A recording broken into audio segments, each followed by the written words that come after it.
வீரப்பன் அவர்கள் வந்து தமிழக அரசியல்ல ஒரு மிகப்பெரிய ஒரு வரலாறு அப்படின்னு சொன்னார். நம்ம காலகட்டங்களில் நம்ம யாரை பார்த்துருப்போம் அப்படின்னு பார்த்தீங்கன்னா, அது உண்மையோ கசப்போ அது வேற விஷயம். இன்னைக்கு வந்து நரேந்திர மோடி அவர்களுக்கு வந்து பார்த்தீங்கன்னா, அமித்ஷாவை விலக்கிட்ட நரேந்திர மோடி அவர்களை பார்க்க முடியாது. அதே மாதிரி அம்மையார் ஜெயலலிதா இருந்த காலகட்டத்தை அதையும் நம்ம பார்த்துருப்போம். இப்போ உள்ள இளைஞர்கள் பார்த்துருப்பீங்க. சசிகலா அம்மையார், அது கருத்து முரண்பாடுகள் ஏற்பட்ட பிறகு இருக்கலாம். பட் இருந்தாலும் சசிகலா எம்ஜிஆர் அது ஜெயலலிதா அவர்கள் பெற்றா சசிகலா அப்படின்ற மாதிரி அவர் சொல்லுவாங்க இந்த காலகட்டங்களில். ஆனால் ஐயா ஆர்.எம். வீரப்பன் அவர்கள் இப்போ இந்த டாக்குமெண்ட்ரியில் பார்த்தீங்கன்னா பல அறிஞர்கள், வரலாற்று ஆய்வாளர்கள், பல அதாவது எம்ஜிஆர் அவர்களோட பயணித்தவர்கள்லாம் வந்திருந்தாங்க, பேசியிருந்தாங்க. ஐயா ஆர்.எம். வீரப்பன் அவர்களோட பயணித்தவர்கள், சூப்பர் ஸ்டார் கமல்ஹாசன் அவர்கள், இப்படி பெரிய பெரிய ஜாம்பவான்கள்லாம் பேசிட்டாங்க. அதுக்கு மீறி சொல்கிறதுக்கு, ஏன்னா இது ஒரு பெரிய வரலாறு, அவங்க சில விஷயங்களை பதிவு பண்ணியிருப்பாங்க. ஆனால் அவரை பற்றி ஒரு சில விஷயங்கள் சொல்லணும் அப்படின்னா, நாம் படித்த வரலாறின் அடிப்படையிலும் நான் சிறு வயதில் அரசியலில் பார்த்த விஷயங்கள், பத்திரிகை துறைக்கு வரும்போது ஐயா அமைச்சராக இருந்தார். 90களில் நம்ம அந்த தினமலர் பத்திரிகையில் வரும்போது அவர் அமைச்சராக இருந்தார். அந்த காலகட்டங்கள் ப்ரெஸ் மீட் அட்டன் பண்ணியிருக்கோம். அவரோட பேசக்கூடிய வாய்ப்புகள்லாம் இருந்திருக்கு. அதை நேரில் பார்த்ததுனால நம்ம சில விஷயம் என்ன, இப்போ ஒரு விஷயம், நம்ம ஒரே ஒரு விஷயத்தை மட்டும் நான் சொல்லி முடிச்சுக்கிறேன். வெறும் 10, 18, 19 வயசு ஒரு பையன் வந்து இப்போ இந்த பக்கம் வந்து நிற்கிறான்னு வைங்களேன், நம்ம என்ன யார தம்பி யாரை பார்க்க வந்திருக்க அப்படின்ற மாதிரி தான் பார்ப்போம்.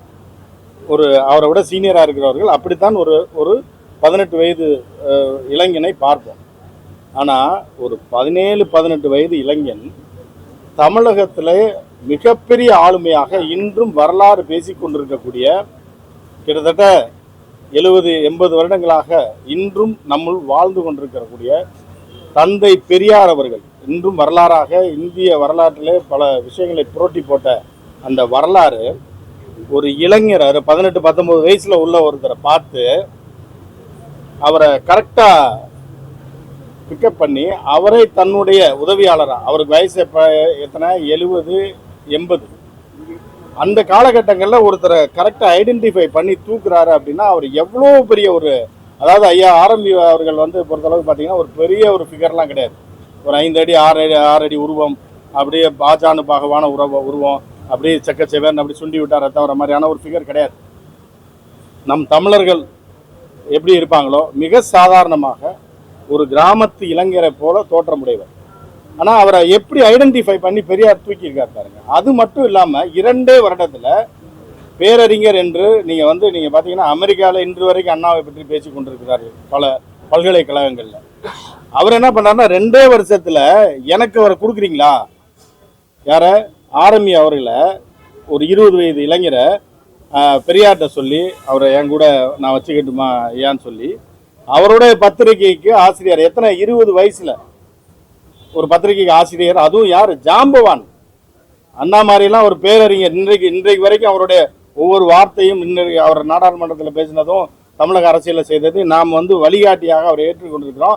அவர் வந்து யாரை பார்க்குறாரு, 20 வயது சிறுவனை பார்த்து பெரியார்கிட்ட சொல்றாரு எனக்கு அவரை கொடுக்குறீங்களா அப்படின்னு. அப்போ எவ்வளோ பெரிய ஒரு அறிவுஜீவியாக அந்த சிறு வயதில் அவர் இருந்திருக்க முடியும்னு நினைச்சு கற்பனை கூட செய்து பார்க்க முடியல. அதுக்கப்புறம் எம்ஜிஆரை டிசைன் பண்றாரு. இப்பெல்லாம் நம்ம பார்த்தோம் அப்படின்னா, இப்போ நம்ம யூடியூப் சேனல் இருக்கு, எனக்கும் ஒரு சேனல் இருக்கு, நான் பத்திரிகையில் ஒரு கிட்டத்தட்ட 35 வருடங்கள் பணியாற்றிருக்கேன், செய்தி தலைமை ஆசிரியராக இருந்திருக்கேன் டிவி சேனல். ஆனால் வந்து பார்த்தீங்க அப்படின்னா இளம் வயதில் 20, 22 வயதில் வந்து இவ்வளவு சாதனைகளை படைத்த ஒரு மனிதன் என்ன பண்ணுறாருன்னா, அடுத்து வந்து எம்ஜிஆர் என்கிற மாமனிதனை டிசைன் பண்ணுறாரு. எப்படி டிசைன் பண்ணார்னா, இவருக்கு ஒரு மனிதன் எப்போ வெற்றி பெறுவான்னா நமக்கு என்ன தெரியும் அப்படின்றதை உணர்ந்தவர்கள் தான் மிகப்பெரிய ஞானிகளாகவும் தலைவர்களாகவும் வர முடியும். அந்த மாதிரி உணர்ந்து என்ன பண்ணுறாரு, இவர் நடிக்க முடியாது, ஆனால் மிகப்பெரிய அறிவாளி, மிகப்பெரிய வசனகர்த்தா, மிகப்பெரிய ஒரு படத்தை வெற்றி படம் ஆக்குறது எப்படி, ஒரு ஹீரோவை எப்படி டிசைன் பண்ணலாம், ஒரு ஹீரோயின் எப்படி டிசைன் பண்ணலாம் அப்படின்ற தெரிந்த ஒருத்தர் என்ன பண்ணுறாருன்னா எம்ஜிஆருக்காக தியாகம் பண்ணுறாரு. ஏன்னா இவர்கிட்ட என்ன இல்லையோ அது எம்ஜிஆர்கிட்ட இருக்கு, எம்ஜிஆர் அவர்கள்ட்ட என்ன குறைபாடு இது இருக்கோ அது இவர்கிட்ட இருக்கு. ஸோ இந்த 2 மலைகளும் சேர்ந்து என்ன பண்ணுறாருன்னா இவரை டிசைன் பண்ணி தூக்குன்னு தூக்குறாரு.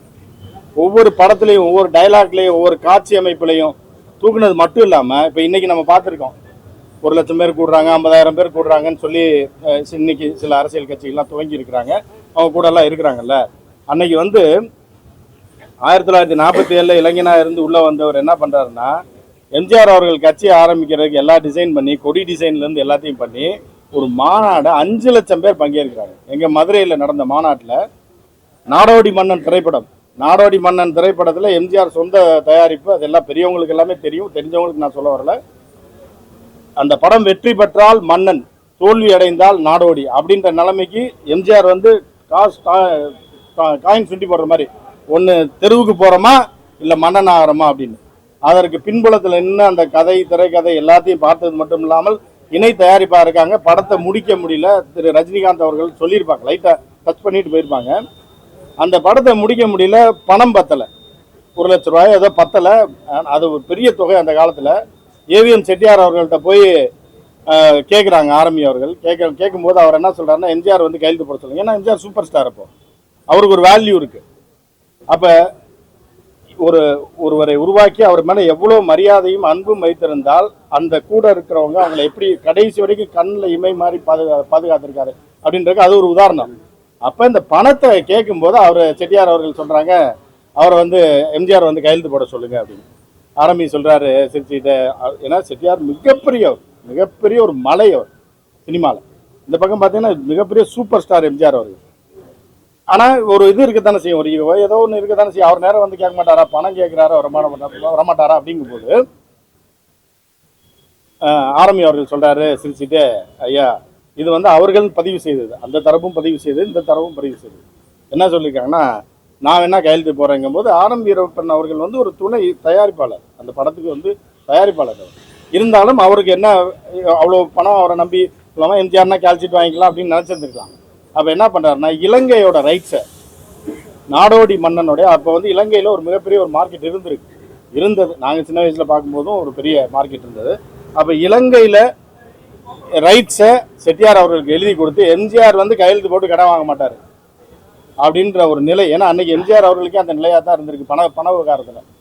அப்போ எழுதி கொடுத்து, இலங்கையோட ரைட்ஸை எழுதி கொடுத்து அந்த படத்தை வெற்றி படமாக்கி சாதனையாக்கி காட்டியவர் யார் அப்படின்னா, இல்லைன்னா அன்னைக்கு எம்ஜிஆர் இல்லை அப்படின்ற மாதிரியான ஒரு நிலையில எம்ஜிஆர் அவர்களே சொல்லியிருக்கிறாங்க. ஜெயிச்சா மன்னன், தோத்தா நாடோடி, அவ்வளோதான், அப்படி போயிட வேண்டியதான், ஏதாவது சைடு ரோலில் நடிச்சுட்டு போக வேண்டியதான்ற ஒரு நிலையில். இது ஒரு சின்ன உதாரணம். அண்ணா அவர்கள் வந்து 19 வயது ஒரு இளைஞரை தேர்ந்தெடுக்க, 19 வயசுங்க. அப்போ அண்ணா தேர்ந்தெடுக்கிறப்ப, அண்ணா ஒரு பெரிய அறிவுஜீவி, அவர் தேர்ந்தெடுத்திருக்காரு. பெரியார் தேர்ந்தெடுத்து ஏன் கூட இருக்கணும்னு கடைசியாக எம்ஜிஆர் அவர் எனக்கு தெரியுங்களா, அவரை தத்தெடுத்திருக்காங்க, அவர் அறிவை தத்தெடுத்திருக்காங்க, அவருடைய நாலேஜை தத்தெடுத்திருக்காங்க. அவரை நம்பியவர்களை அவர் கடைசி வரைக்கும் கைவிடவில்லை. எம்ஜிஆர் அவர்கள் கடைசி காலத்தில் இருந்தவரை, அவரோட அரசியல் அவர் ஊரில் இல்லாத போதும் சரி, இந்த தமிழகத்தை மறைமுகமாக ஆட்சி செய்தவர். கடைசியில் ஒரு விஷயம், அது வந்து ஜாதி ரீதியை நான் பேசுகிறேன்னு நீங்கள் நினைக்காதீங்க. ஒரு சூழல் வருது, தமிழர்கள் ஆட்சி செய்து கொண்டிருக்கிறார்கள். ஒரு கட்டத்துக்கு மேலே காமராஜர் அவர்கள், அண்ணா அவர்கள், கலைஞர் அவர்கள், இப்படிலாம் தமிழர்களாக ஆட்சி செஞ்சுட்டு இருக்காங்க. எம்ஜிஆர் தமிழர் இங்கே இருந்தவர் தான், எல்லாம் போயிட்டுருக்காங்க.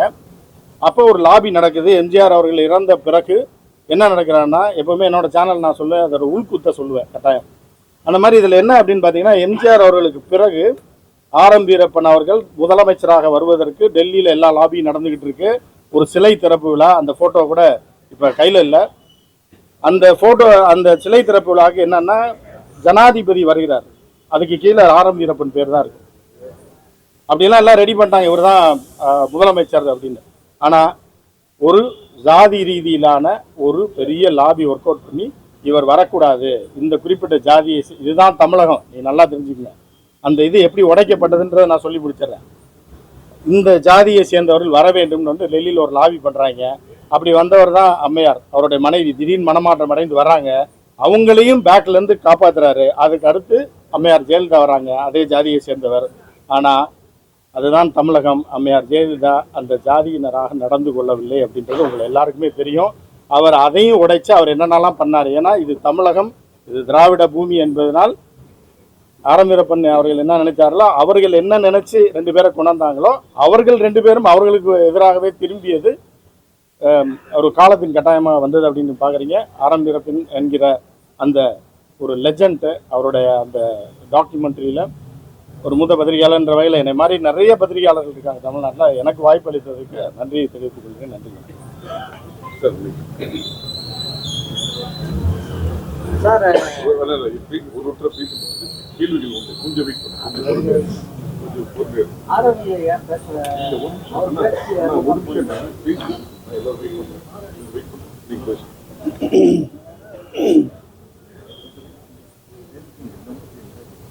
ஆரம்பி ஒரு கிங் மேக்கர் என்ற அந்த ஆவணப்படம் காலத்தினுடைய கட்டாயம்.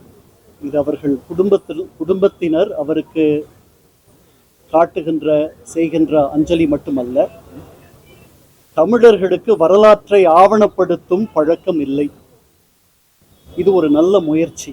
அந்த வகையில் நாம் நம்முடைய வரலாற்றினை, நம்முடைய ஆளுமைகளை நாம் குறித்து வைப்பதில்லை.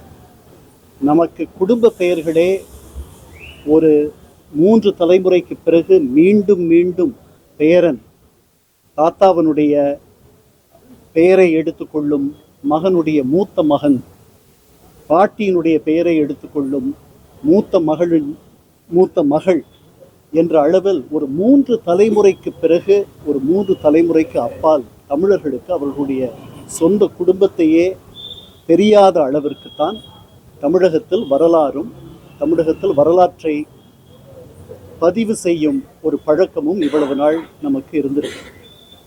இன்று இந்த தொழில்நுட்ப புரட்சிக்கு பிறகு இத்தகைய முயற்சிகள் நிறைய வந்து கொண்டிருக்கின்றன.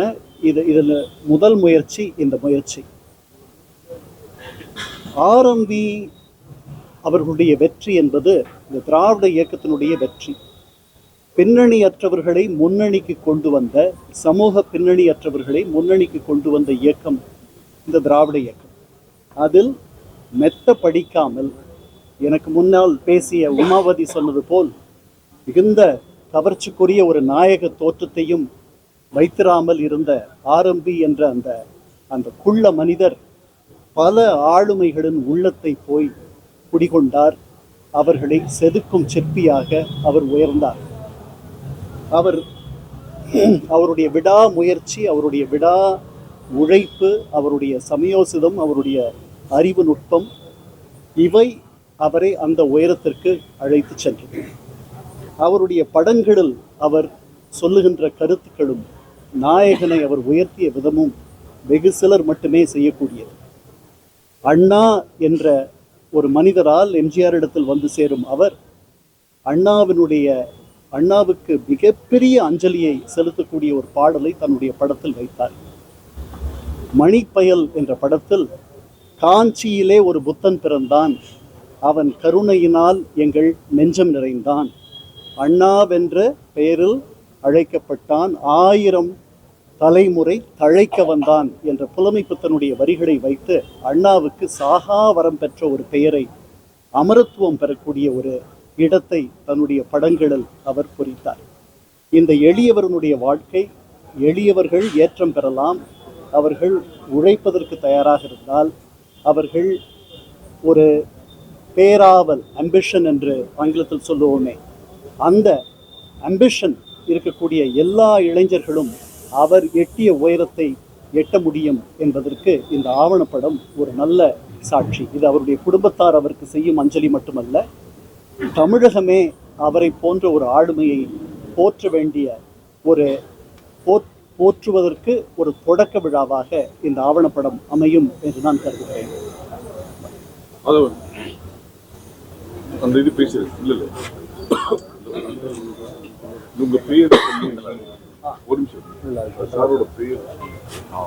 என்னோட பேர் கண்ணன். ஒரு விமர்சகன், முன்னாள் ஐநா அதிகாரி.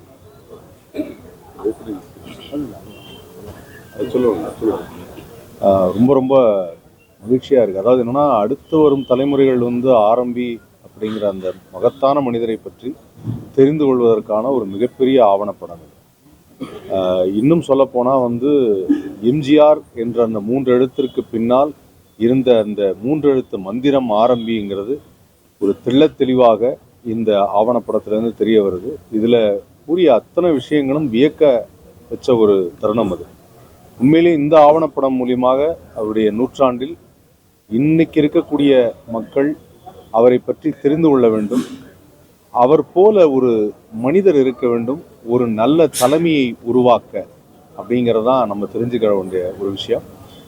ரொம்ப மகிழ்ச்சியாக இருக்குது இந்த ஆவணப்படம் பார்க்கும்பொழுது. இதில் பேசியவர்கள் அத்தனை பேரும் வெவ்வேறு கட்சியை சேர்ந்தவர்களாக இருந்தாலும் இன்று அத்தனை பேரும் மதிப்பிற்குரிய நமது முதல்வர் அவர்கள் பேசியது உட்பட அனைவரும் அவரை பற்றி சொல்லும் பொழுது அவரின் மதிப்பு உயர்ந்து வருகிறது. இப்போ இருக்கக்கூடிய காலகட்டங்களில் இப்போ இருக்கக்கூடிய மாணவர்களுக்கு இவர் ஒரு மிகப்பெரிய எடுத்துக்காட்டாக அரசியல் எப்படி நடத்த வேண்டும், எப்படி வழி நடத்த வேண்டும், எப்படி மக்களை சந்திக்க வேண்டும், எப்படி நல்ல திட்டங்களை உருவாக்க வேண்டும் என்பதற்கு ஒரு பெரிய எடுத்துக்காட்டாக இருப்பார் ஆரம்பி ஐயா. அவரை பற்றிய இந்த ஆவணப்படம் மிகச் சிறப்பான படம். இது மக்களை சென்றடைய வேண்டும், அதற்கு பத்திரிகையாளர்கள் துணை புரிய வேண்டும். நன்றி.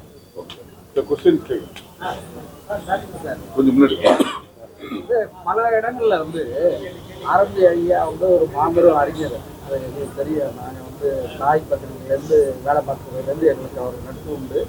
ஜெயலலிதாவையே மீண்டும் எம்ஜிஆரோட சேர்த்து வைக்கிறது ஆரம்பி ஐயா தான். அந்த அசைவண்ட எம்ஜிஆர் குறித்து அவர் தான் செஞ்சிருக்காங்க. இப்படி பல கருத்துக்கள் இதில் சொல்லும்போது முரண்பாடான கருத்துக்கள் வருது. ஒருத்தர் ஒரு டைப்பாக சொல்கிறாங்க, இன்னொருத்தர் அதை மறுக்கிற மாதிரி சொல்கிற மாதிரிலாம் ஏன் வச்சுருக்கீங்க? ஒரே கருத்தை சொல்றேன். விதமாக சொல்கிறாங்க. நான் தங்கராஜ் வீரப்பன் சத்யாமு சார்பாக பேசுகிறேன். இந்த ஆவணப்படத்தில் வேலை பார்த்ததுக்கும் இப்போ பார்த்து சப்போர்ட் பண்ணுறதுக்கும் மிக்க நன்றி. அவர் கேட்ட கேள்விக்கு பதில், இது நாங்கள் ஸ்கிரிப்ட் பண்ணல, இது அன்ஸ்கிரிப்டட் வெர்ஷன். அன்ஸ்கிரிப்டட்னா நாங்கள் எழுதி கொடுத்து யாருமே பேசல, இது மனசில் இருக்கிறத அவங்கவுங்க அப்படியே பேசியிருக்காங்க. அதை நாங்கள் இப்போ கோர்வையாக சேர்த்து பண்ணியிருக்கிறது தான் அவர் டைரக்டரோட வேலை. அதனால் நீங்கள் கேட்குற கேள்வி பேசினவங்ககிட்ட கேட்டால் அவங்களுக்கு தாங்க பதில் தருது. எங்களோட நோக்கம் இதை சொல்லிடுறேன். அவர்களுக்கு தெரியாது, நீங்க பேசுறது எனக்கு தெரியாதுல்ல, அது எடிட்டிங் வரும்போது தானே தெரியும். அதாங்க நீங்க கேட்குற கேள்விக்கு பதில் அவங்க பேசுறதாங்க நம்ம போட முடியும். இல்ல சார், நீங்க கேட்குற கேள்விக்கு பதில் சொல்றேங்க. ஸ்கிரிப்டடா இருந்தா அந்த மாதிரி பண்ண முடியும். இது ஸ்கிரிப்டட் இல்லை, அவங்கவுங்க மனசுல எப்படி ஃபீல் பண்ணி பேசுறாங்களோ அதை அப்படியே வச்சிருக்கோம். அப்புறம் ஆரம்பி ஐயாவுடைய பேச்சுகள்லாம் ரொம்ப ஆழமானது. அந்த பேச்செல்லாம் இந்த ஆவணப்படத்துல அவங்க பேசுறது நிறைய போடலையே, அது போடுறோம். அதாங்க இதே 30 மணி நேரம் எடுத்ததை 2 மணி நேரத்துக்கு சுருக்கி இருக்கோம். இதோட நிக்காது. இது ஃபர்ஸ்ட் ஸ்டெப். ஐயாவை பத்தி பேசணும்னா ஒரு சரத்குமார் சொன்ன மாதிரி 1 வருஷம் வரைக்கும் பேசலாம். அது எப்படி வெளிப்படுத்தணுன்றது இனிமேல் தான் முடிவு பண்ணணும். அதாவது டெலிவிஷன் மூலியமா இல்லை ஓடிடி மூலியமா 1/2 மணி நேரம் சீரீஸ் மாதிரி பண்ணுறதுக்கு ஆன கான்டென்ட் இருக்குது எங்ககிட்ட. இது முதல் ஸ்டெப். இது என்ன சார், இது ஒரு ஃபிலிம் மாதிரி ரிலீஸ் பண்றீங்களா? ஆமாங்க, இது ஜனவரியில் ரிலீஸ் பண்ணுறதுக்கு பிளான் பண்ணுறோம். 2 hours 2.5 hours 1 hour 58 minutes. ஆமாங்க, பார்த்துட்டு இருக்கோம் சார். அப்புறம் ஐயா பகுத்தறிவுவாதிங்கிறது நல்லா ஏன்னா திருமந்திரம் அதெல்லாம் பேசுறாரு. அவரும் கவியரசு கண்ணதாசன் மாதிரி பகுத்தறிவு ஆன்மீகத்திலையும் கலந்தவர் தானே. ஆமாங்க, வலியுறுத்தி சொன்ன மாதிரி சொல்லியிருக்கீங்க. அதாங்க நாங்கள் பகுத்தறிவை மட்டும் ஃபோக்கஸ் பண்ணிருக்கீங்க. பெரியார், அண்ணா ஆன்மீகவாதிங்கிறது பெருசாக தெரியல. அது ஓகே. பட் அவங்க 2 மடாதிபதிகம் பேசியிருக்காங்க. அவங்க வேற எனக்கு தெரிஞ்சு ஆரம்பி ஐயா தான் பெரியாரோடவும் நெருக்கமா இருந்தவர், காஞ்சி பெரியவரோடவும் நெருக்கமா இருந்தவர். எனக்கு தெரிஞ்ச உலகத்துல வேற யாரும் இருந்த மாதிரி தெரியல. திராவிட அறநிலையத்துறை அமைச்சரா நிறைய பேர் இருந்திருக்காங்க. காஞ்சி பெரியவரே யாரையும் கூப்பிட்டு அவர் கூட குளத்துல குளிக்கிறதுக்கு சொல்லல. நாங்க சொல்ல, அவங்க காஞ்சி மடாதிபதியே சொல்லியிருக்காரு. அதனால அதே போதும்னு நினைக்கிறோம். பட் இது இன்னும் வேணும்னா அதாங்க, இது நிறையா சேர்த்து சொல்லலாம். அது இதை பொறுத்து அதுக்கப்புறம் எப்படி ரிலீஸ் ஆகிட்ட அப்புறம் எப்படி பண்ணுறதுன்னு பார்த்துட்டு பண்ணுவோம். ஆரம்பி ஐயாவுடைய வாரிசாக இருக்கிறது இன்னைக்கு சத்யஜோதி தியாகராஜன். அவரை பற்றி ஒரு இடத்துல கூட போட்டோவையோ பேரையோ குறிப்பிடாது. காரணம் இல்லை. அது உங்க கருத்துங்க. சத்யஜோதி தியாகராஜன் அவரோட வாரிசுன்னு நீங்க சொல்றீங்க. இன்னைக்கு சத்யஜோதி தியாகராஜன் படம் எடுத்துக்கிட்டு இருக்காரு, சீரியல் எடுத்துக்கிட்டு இருக்காரு. ஆமா, அதனால அவர் வாரிசு ஆயிட முடியுமா? சரி இருக்கட்டும், அவர் மருமகன் தானே. ஆமாங்க, மருமகன் தானே. ஆமா. அவர் பத்தி ஒரு லைன் கூட இல்ல, ஒரு போட்டோ இல்ல. இருக்கு, கடைசியில நீங்க உட்கார்ந்து பாத்துட்டு இருந்தீங்கன்னா வந்திருக்குங்க. ஃபேமிலி போட்டோல இருக்காரு. ஃபேமிலி போட்டோல இல்ல. நான் வந்து 1972 என்னைக்கு வந்து திருப்பரங்குன்றத்தில் பேசினாரோ, அதே லாய்ட்ஸ் ரோட்ல பேசினாரோ கூட இருந்தேன். அப்போ ஆரம்பி அவர்கள் இல்லை, 2 கூட்டத்திலையும் இல்லை. அதே மாதிரி வடபழனியில் கட்சி ஆரம்பித்த பிறகு எம்ஜிஆர் இதே வடபழனியில் இடையில பேசினார். அப்போ நான் அண்ணா பத்திரிகையில் தென்னகமதியில் நிருபர் இருக்கேன். அப்போவும் ஆரம்பியை கலந்துக்கல. கிட்டத்தட்ட 17 நாளுக்கு அப்புறம் தான் அவர் வந்து கட்சி வச்சிருந்தார். அது உங்களுக்கு தெரியுமா? நீங்க சொல்றது உண்மை இல்லைங்க. அது இப்ப வந்து பேசி தேவையில்லை. அங்க இருந்தவங்க சைதை துரைசாமி மாதிரி ஆளுங்க கிட்ட கேட்டு ரொம்ப லேட்டா வந்தார் சார். 72 கூட இருக்குங்கிறாங்க. சைதை துரைசாமி, ஏசி சண்முகம், ஜெகத்ரிஷன்லாம் வந்து ஆரம்பிய சிஷியர்கள். நான் உங்க அதெல்லாம் இல்லைங்க. இது எங்க முதல் மீட்டிங் நடந்ததுன்னு தெரியுமா? இது முதல் அதிமுக பத்திய மீட்டிங் எங்க நடந்ததுன்னு சொல்லுங்க. இல்ல, நான் அதிமுக பத்திய முதல் மீட்டிங் எங்க நடந்தது? இல்ல, அதிமுக பிரிஞ்சதுக்கு காரணமான meeting Thiruparankundram meeting, Lloyds road meeting. அந்த 2 மீட்டிங் அவர் வரலங்கிறத நான் சொல்றேன். பதிவு பண்ணுறேன், அவ்வளவுதான்.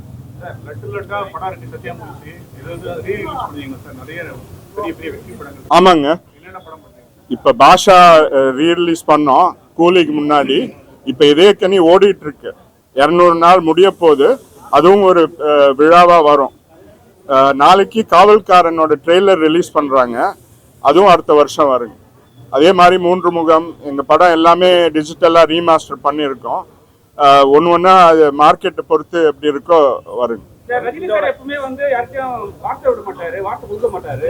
ஆனா சத்யஜோதி சிங் மட்டும் வார்த்தை கொடுத்துருக்காரு. என்ன கொடுத்துருக்காருன்னா, அடுத்த பாஷா 2 எடுக்கலாம் அப்படின்னு சொல்லியிருக்காரு. சத்யாமூஸ் வந்து பாஷா எடுக்கலாம்னு சொல்லியிருக்காரு. அவங்க டேடியை வந்து வேண்டாம், வேற ஸ்டோரி போலான்னு இருக்காரு. ஒருவேளை உங்களுக்கு எடுக்க பிளான் இருக்குமா? என்ன பண்றது? அது விரைவில் அனௌன்ஸ் பண்றேங்க. டெஃபினட்டா ரஜினி சாரோட வச்சு பண்ணுன்றது என்னோட தனிப்பட்ட விருப்பம். சத்யாமூஸ் அவரோட 6 படம் பண்ணியிருக்கோம். அதனால எங்க ஃபார்முலா செட் ஆயிடுச்சு. அவருக்கு ஏற்ற கதை ஒர்க் பண்ணிட்டு இருக்கோம். அது ஐயா போன வருஷம் காலமானனால மார்னிங் பீரியட்ல இருந்தோம், எதுவுமே பண்ண வேண்டாம். இந்த டாக்குமெண்ட்ரி தான் எங்க ஃபோக்கஸ். இதோட நோக்கமே இது ட்ரிபியூட் தான் முதல்ல. அடுத்தது ஜெனரேஷன்ஸ், ஃபியூச்சர் ஜெனரேஷன்ஸ்க்கு என்னன்றதை டாக்குமெண்ட் பண்ணும். அது மூலியமா என்ன ஆயிடுச்சுன்னா, மறக்க கூடாத உண்மைகளும் மறையக்கூடாத உண்மைகளும் வெளிவந்திருக்கு. பட் நீங்க கேட்ட கேள்விக்கு இது இப்ப முடிஞ்சிருச்சு. இதை சக்சஸ்ஃபுல்லா ரிலீஸ் பண்ணி மக்கள் இடத்துல போய் சேர்க்கிறது தான் எங்களோட நோக்கம். அதுக்கு அடுத்து டெஃபினட்டா சத்யாமூஸ்ல ஏதாவது நல்ல ப்ராஜெக்ட் பண்றதுக்கு நான் என்னோட முயற்சி பண்ணிட்டு இருக்கேன். இந்த மூவி வந்து அவருடைய பயோகிராஃபி டாக்குமெண்ட்ரி மாதிரி தான் பேசுறாங்க, எல்லாம் வந்து அதை பத்தி சொல்றாங்க. ஆனா பயோகிராஃபின்னும் போது இப்போ அம்மாவுடைய இதை எடுக்கும்போது அவங்க மாதிரி ஒரு கங்கனா ராவத் அந்த மாதிரி கொண்டு வரதுக்கான வாய்ப்பு இருக்கா? அதுக்கு கிங் மேக்கர் டைட்டில் வைப்பீங்களா? இல்ல, அதுக்கு வாய்ப்பு இருக்குங்க. அது கிரியேட்டிவ் ஒரு டைரக்டர் மாதிரி கதையாசிரியர் யாராவது நல்ல டீம் கிடைச்சா அது பார்க்கலாம். இது எங்க நோக்கம் அகேன் இது கமர்ஷியலுக்காக பண்ணல இல்லையா, இது ட்ரிபியூட்டுக்காக. ஐயா பேர் மறையக்கூடாது, உண்மை தெரியணும், ஃபியூச்சர் ஜெனரேஷன்ஸ்க்கு தெரியணும், ஹிஸ்டாரிக்கல் அக்யூரசி. அதனால தான் நாங்கள் இது எதுவுமே எழுதி கொடுத்து யாருமே பேசல. இது அவங்களா பேசினது. இத்தனை பேர் பேசினதே பெரிய விஷயம். எனக்கு தெரிஞ்ச எந்த அரசியல் தலைவருக்கும் இல்லை தமிழ்நாடு திராவிட கட்சி தலைவருக்கும் ஆர்எஸ்எஸ்லேருந்து பிஜேபியிலேருந்து தமிழக முதல்வர் வரைக்கும் பேசியிருக்காங்க. அதனால் அதே பெரிய விஷயம். அதை கேப்சர் பண்ணி வெளியில் கொண்டு வர்றது தான் எங்களோட நோக்கம். இந்த வீடியோ ஷூட் ஆனது ரொம்பவே யூனிக்காக இருந்துச்சு. மற்ற டாக்குமெண்ட்ரிக்கும் இந்த டாக்குமெண்ட்ரிக்கு அந்த டோனாக இருக்கட்டும், அந்த ஸ்கின் டோனில் இருந்து ஆரம்பிச்சு அந்த கேமரா ஆங்கிள் இருந்துச்சு, அவ்வளோ சூப்பராக இருந்துச்சு. அந்த டெக்னிக்கல் பார்ட்ஸ் பற்றி சொன்ன எவ்வளோ நாள் டியூரேஷன் இருந்துச்சு சார்? இது ரொம்ப கடினப்பட்டு எடுத்தாங்க. இது எப்படி எடுத்தோன்றத உங்களால சொல்ல முடியல. அதுதான் தெரிஞ்சுது. இது எங்கள் ஸ்டூடியோலையும் எடுத்தது. அவர் டைரக்டரை கொஞ்சம் எக்ஸ்பிளைன் பண்ண சொல்கிறேன். மோஸ்ட் ஆஃப் தி ஷூட்டும் பக்கத்துல வாங்க. சாரோட ஸ்டுடியோவில் தான் நடந்தது. இது வந்து நாங்கள் இதுக்குன்னு ஒரு இன்ஃபினிட்டி வால் ஒன்று சவுண்டா பேசுங்க. கேமரா ரொம்ப சைக்ளோராமா இன்ஃபினிட்டி வால் ஒன்று இதுக்காகவே அந்த ஸ்டுடியோ கட்டி அந்த மாதிரி தான். அது வந்து டீட்டெயில் அப்புறம் சொல்கிறேன் டெக்னிக்கல் சைடில். பட் இதில் நிறைய advanced technology and technicians work பண்ணியிருக்காங்க. அது இப்போ ரிவீல் பண்ணலாமேன்னு பார்க்குறோம். அது மெதுவாக சொல்கிறேன். மேக்கிங் வாஸ் குட், எல்லாமே நல்லா தான் இருந்துச்சு. ஆனா சிலர்லாம் பேசும்போது டெலிபிராம்டர் பார்த்து பேசும்போது அது நிறைய தெரியுது. அந்த டெலிப்ராம்ப்டிங் எல்லாம் ஏன்னா முன்னால ஸ்கிரீனை பார்த்து பேசுற மாதிரியே அப்படியெல்லாம் நிறைய ஒன்றும் பேர் அப்படி யாருமே தமிழிசை தங்கபாண்டியன்லாம் நல்லா பேசக்கூடியவங்க. அவங்க தான் பார்த்தா கூட அந்த ஐ மூவ்மெண்ட் அப்புறம் ஒருத்தர் கண்ணு சிம்பி பார்க்க அது அவங்களுக்கு ஒரு கேமரா ஃபியர் இருக்கும் சார். என்ன சொன்னாலும் அவங்க எல்லாம் ப்ரொஃபஷனல் ஆர்டிஸ்ட் கிடையாது. நீங்க சினிமா பார்த்தவங்கள ஜட்ஜ் பண்ண ஆன்சர் தி क्वेश्चन. இதில் யாருமே ஸ்கிரிப்டே கொடுக்கலைங்க. அவங்க எங்கள் ஸ்டூடியோவுக்கு வந்து உட்கார வச்சு அவங்க என்ன பேசுகிறாங்களோ, அவங்க டியூரேஷனுக்கு எவ்வளோ பேசுகிறாங்களோ அதை தான் ரெக்கார்ட் பண்ணோம். அதனால் இது ஸ்கிரிப்ட் எழுதி அவங்க படித்து எல்லாரையும் சொல்லு, ஒருத்தர் ரெண்டு பேர் அந்த யாருமே இல்லைங்க. சிஎம் சார் ஆர்எம்பி சார் வந்து எவ்வளவு பெருமையாக பேசினாரு. பிறந்த நாளுக்கெல்லாம் நிறைய பேசினாரு. சென்னையில் வந்து எஸ்பிபி சாருக்கு வந்து ஒரு பேர் வச்சுருக்காங்க, விவேக் வச்சுருக்காங்க. நீங்கள் நாளைக்கே ஒரு கோரிக்கை வச்சிங்கன்னா வள்ளுவர் கோட்டத்திலே ஒரு பெரிய ஆர்எம்பி சாரையும் சொல்லி எல்லாரும் வைக்கலாம். ஏதாவது ஐடியா இருக்கா? வரலாற்றில் நாளைக்கு நாள் நினைச்சிருக்கேன். டெஃபினட்டாங்க. அது இந்நேரம் நாங்கள் கேட்டிருப்போன்றது உங்களுக்கு புரிஞ்சிருக்கும்னு நினைக்கிறேன். அது பார்க்கலாம். தமிழக முதல்வர் கொஞ்சம் இதில் முயற்சி எடுத்து பண்ணுவாருன்னு நம்புகிறோம். ஏன்னா நீங்கள் சொன்ன மாதிரி அந்த திருமலை பிள்ளை ரோடு ஐயா பேர் வைக்கிறதுக்கு நிறைய கோரிக்கைகள்லாம் நாங்களும் கொடுத்துருக்கோம், மிச்சவங்களும் கொடுத்துருக்காங்க. அது போக அறநிலையத்துறைக்கு ஐயா நிறையா பண்ணியிருக்கிறதுக்கு ஒரு கவர்மெண்ட் பில்டிங் கூட பேர் வைக்கலாம். பேராசிரியருக்கு எப்படி பண்ணாங்களோ அதே மாதிரி ஐயாவுக்கு மரியாதை செலுத்தலாம். அது பார்க்கலாம் அவங்க கவர்மெண்ட் எப்போ முடிவெடுத்து பண்ணுறாங்களோ. கோரிக்கை வச்சுருக்கோம், நடந்தால் எல்லாருக்குமே நல்லது. உங்களுடைய அந்த ஆரம்பியரப்பனுடைய வீடு கலைவார என்எஸ்கேனுடைய வீடு அதை நீங்கள் வாங்கியிருக்கீங்க. அந்த பேரால் தான் அந்த என்எஸ்கேன்றது சாலைன்னு ஆற்காடு சாலை. இப்போ நீங்கள் இருக்கக்கூடிய அந்த தெருவுக்கு வந்து அந்த பேர் வைக்கும்போது ஒரு மொத்தமாக இருக்குது. இப்போ நாங்கள் இருக்கிற பேர் வந்து திருமலை பிள்ளை ரோடுங்க. திருமலை பிள்ளை ரோடு வந்து ஜஸ்டிஸ் பார்ட்டியில் யாரோ இருந்த ஒரு பேர். நீங்கள் சொல்கிற இது தெரியல. எங்கள் ப்ரீவியஸ் ஓனர் யாராக இருந்தால் எங்கள் வீடு நாங்கள் 40 வருஷமாக அங்கே தான் இருக்கோம். 50 வருஷமாக. நான் ஆக்சுவலாக அங்கே தான் பிறந்தேன். அங்கேருந்து தான் கவர்மெண்ட் வேலை நிறையா நடந்திருக்கு. டெக்னிக்கலாக அது சிஎம் வீடு மாதிரி தான். ஏன்னா அங்கேருந்து புரட்சி தலைவர் அமெரிக்காவில் இருந்தபோது தமிழ்நாடு கவர்மெண்ட் ஃபங்க்ஷன் பண்ணது அங்கேருந்து தான். அந்த தெருவில் தான் வந்து காமராஜருடைய வீடு. காமராஜர் வீடை நினைவு இல்லமாக மாற்றினதே ஐயா தான். அது புரட்சி தலைவர் ஆட்சியில் அவர் இன்ஸ்ட்ரக்ட் பண்ணி ஐயா தான் அதை எக்ஸிக்யூட் பண்ணாங்க. அதனால் அவர் ஐயா பேர் அங்கே இருக்கும், காமராஜர் நினைவு இல்லத்தில் கல்வெட்டு. எம்ஜிஆர் கழகம்னு கட்சி ஆரம்பிச்சு அதில் இருந்த ஜெகதரட்சனை வந்து திமுக அது எம்ஜிஆர் ரட்சனுடைய நிலைப்பாடு என்ன, எப்படி என்ன என்ட்ரி பண்ணுவீங்களா, அது என்ன நிலைப்பாடு? இப்போதைக்கு எங்கள் பொதுச் செயலாளர் பேசினார் இல்லைங்க, அவர்கிட்ட தான் கேட்கணும். என்னோட விருப்பம் அது இருக்கணுன்றது தான். ஏன்னா அந்த மாதிரி கட்சிங்க இருந்தால் தான் நல்லது. ஒரு திராவிடர் கட்சியில் ஏதாச்சும் நீங்களே ஒரு அமைச்சர் ஆயிருக்கலாம். நீங்கள் ஃபேமிலியிலே எனக்கு யாருமே பொலிட்டிக்கலி வரலையா? அது எங்களுக்கு இன்ட்ரெஸ்ட் இல்லைங்க. ஏன்னா அது என்னோட பர்சனல் கருத்து. பாலிடிக்ஸில் ரொம்ப நல்லா இருந்தாலும் உருப்பிட முடியாது. அது தமிழ்நாடு ஒரு எடுத்துக்காட்டு. அதனால நாங்களாம் படிப்பில் முக்கியத்துவம் கொடுத்து அதிலே ஃபோக்கஸ் பண்ணிட்டோம். ஆனால் தமிழ்நாடோட நன்மைக்காக எது நல்லா நடக்கணுமோ அது நடந்தால் எங்களுக்கு நல்லது. அதனால் இதோட நோக்கம்ன்றது அது இல்லை. பட் இதை பார்த்துட்டு இப்போ வர்ற ஒரு உமாபதி சார் சொன்ன மாதிரி இப்போ இருக்கிற தலைவர்களோ புதுசாக வர்ற கட்சிகளோ இதை பார்த்து கற்றுக்கிட்டு தமிழ்நாட்டுக்கு ஏதாவது நல்லது பண்ணணும்னு நினச்சா நாங்கள் டெஃபினட்டாக அதுக்கு சப்போர்ட் பண்ணுவோம்.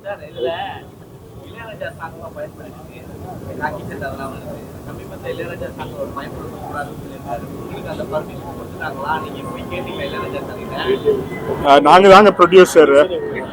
அந்த ரைட்ஸ்லாம் எங்ககிட்ட தான் இருக்கு.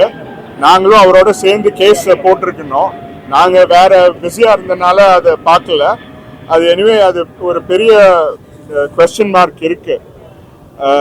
அது வந்து அப்புறம் அது பாம்பே ஹைகோர்ட்டில் முடிவு போயிட்டு இருக்கு. அதனால எனிவே உங்கள் கொஸ்டினுக்கு ஆன்சர் இதெல்லாம் எங்கள் ரைட்ஸுங்க. தேங்க்யூ.